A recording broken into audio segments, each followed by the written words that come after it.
¿Por qué las propiedades de inversión no existen en entidades sin ánimo de lucro? Bueno, las propiedades de inversión no deberían existir en las entidades sin ánimo de lucro. Yo me he encontrado casos donde muchas revisores fiscales le dicen a las entidades sin ánimo de lucro que tienen que tener propiedades de inversión. Digo, increíble, eso es muy, muy complejo que una entidad sin ánimo de lucro tenga propiedades de inversión. ¿Por qué? Porque tendría que valorarlas y llevarlas al valor razonable y al llevarlas al valor razonable, esa diferencia con el costo tendría que ir a un ingreso. Imagínense, tendría que ir a un ingreso en una entidad sin ánimo de lucro. Entonces, si yo soy una entidad sin ánimo de lucro, a mí me pasó con la Corporación Mundial de la Mujer. Nosotros allí hicimos un trabajo importante alguna vez de NIF, pero una vez llegó el revisor fiscal y dijo, no, pero ustedes tienen una oficina arrendada en la calle 127 en Bogotá. Entonces la oficina, por decir algo, estoy hablando de cifras X, costó 1.000.000.000.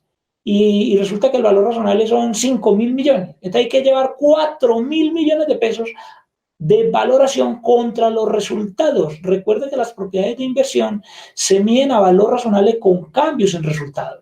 Entonces es muy grave hacerle reconocer a una entidad de esas 4.000.000.000 de pesos en los ingresos. Fue una pelea bastante larga con el revisor, o más bien una argumentación larga, para poder que él pudiera entender que no porque yo tenga una especialización en NIF o que porque yo tenga la supercertificación en NIF, yo pueda irme a entender el estándar de manera, digamos, tan exegética por varias razones. Una, porque las NIF no se aplican en entidades sin ánimo de lucro. Y dos, porque imagínese usted llevando un ingreso de esa naturaleza en una entidad sin ánimo de lucro. Entonces vamos a mirar qué me dice a mí la norma. Les voy a compartir aquí la pantalla con un ejercicio para ver qué es lo que me dice a mí el estándar internacional al respecto. Me dice aquí, esta partida conciliatoria es tomada del libro de conciliaciones contables y fiscales que puedes encontrar en globalcontable.com en el icono que dice libro de conciliaciones. Entonces dice aquí, si adquirió una bodega en 600 millones y si arrienda, voy a suponer que yo soy una entidad sin ánimo de lucro o cualquier tipo de entidad, al final del año debe valorarse, digamos, en 900 millones, es decir, que le voy a sumar 300 millones. Valorarlas en entidades que no cotizan en bolsa le va a inflar las utilidades y las va a repartir anticipadamente y mucho peor en una entidad sin ánimo de lucro, por Dios. Entonces, la medición inicial del costo es contabilizar, digamos, en una cuenta X, yo utilicé la cuenta 1569, eso no importa el código, la voy a llamar propiedades de inversión con control de detalle. ¿Qué es el control de detalle? Es el NID del vendedor. ¿Quién me vendió a mí esa propiedad de inversión? ¿Sí? Entonces lo llevo aquí por 600 millones y lo llevo pues ya sea contra el efectivo cuentas por pagar, como siempre se ha hecho. A esto lo llamamos la medición inicial al costo. La medición posterior es el registro de la diferencia por estimaciones. Recuerde que esas estimaciones no son aceptadas fiscalmente según el artículo 21-1, parágrafo 6 del Estatuto Tributario. Y en el mismo libro oficial de siempre, ojo, no en dos libros como aquí les venden a las empresas por muchas casas y muchas empresas que, casas de software le venden la idea de que tienen que ser dos libros.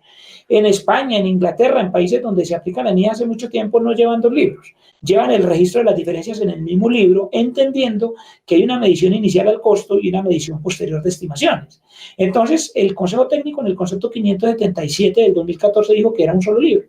Claro, como ya las casas venían vendiendo libros, entonces dijo el Consejo Técnico también en otra orientación, que no la recuerdo ahorita, donde dijo, bueno, pues si quieren entonces lleve dos libros, porque ya qué más va a hacer si ya lo hicieron así. Y ya un decreto se lo había legalizado en el 2015, cuando venían con esa práctica desde el año 2010. Pero bueno, independientemente de esa discusión, yo aquí voy a llevar una subcuenta 97, donde voy a llevar el avalúo por 300 millones. Y note que la cuenta 421097 es un ingreso por valor razonable, no grabado todavía porque no lo han vendido. Dice el artículo 28, numeral 5 del Estatuto Tributario. Ninguno de los anteriores registros es bajo norma local, porque algunos dicen, no, pues es que usted está usando norma local porque está usando las cuentas 1110, 2205. No, por Dios, es que las NIF no traen un PUC, entonces usted puede usar el mismo PUC de siempre. Sí, eso es otra cosa con la que la gente a veces se enreda un poco, tanto en Colombia como en Perú, hablan mucho de push bajo NIF, cuando en realidad las NIF hablan de estructuras de reporte. Pero bueno, entonces, ¿cómo me queda el reporte de conciliación fiscal? Me quedaría como usted lo está viendo acá. Me quedaría que para la columna DIAN, yo tengo 600 y para la columna NIF tengo 900.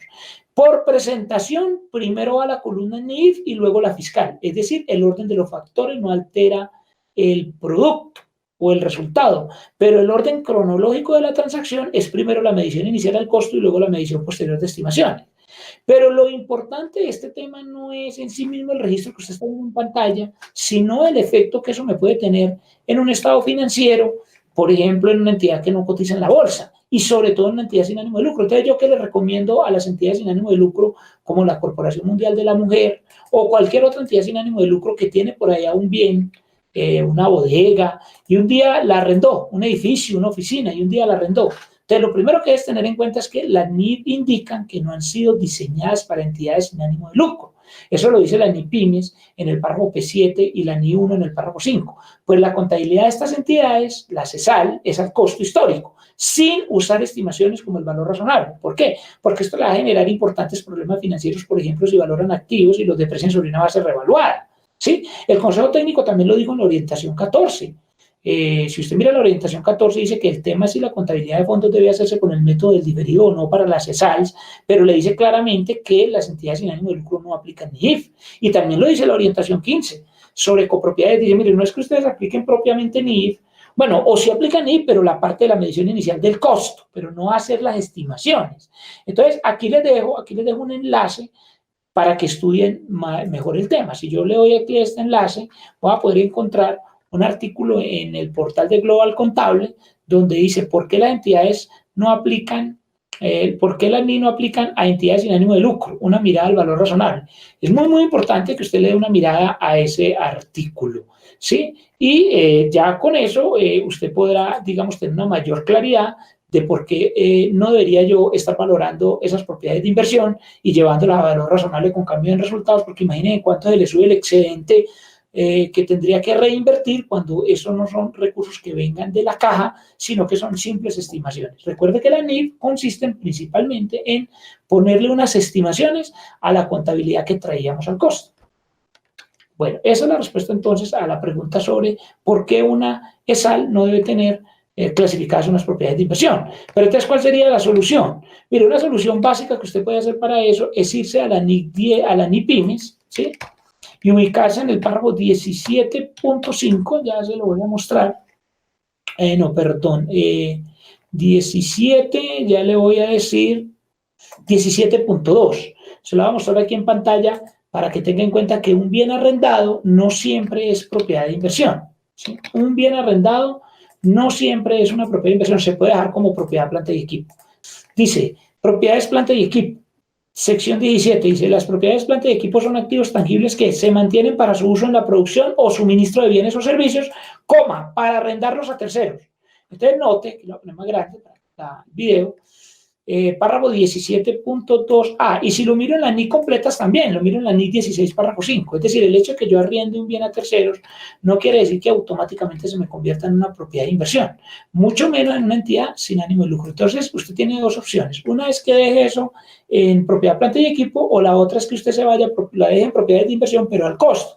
Lo que pasa es que algún revisor le va a decir que si lo deja en propiedad de inversión, la NIF dice que debe valorarlo o demostrar que es impracticable la valoración o un costo de esfuerzo desproporcionado, y eso es muy complejo de demostrarlo porque hoy en día las valorizaciones, digamos, son relativamente muy baratas, y entonces le va a decir el revisor fiscal que sí, que hay que valorarlo, porque si no estarías entonces incumpliendo la NIF.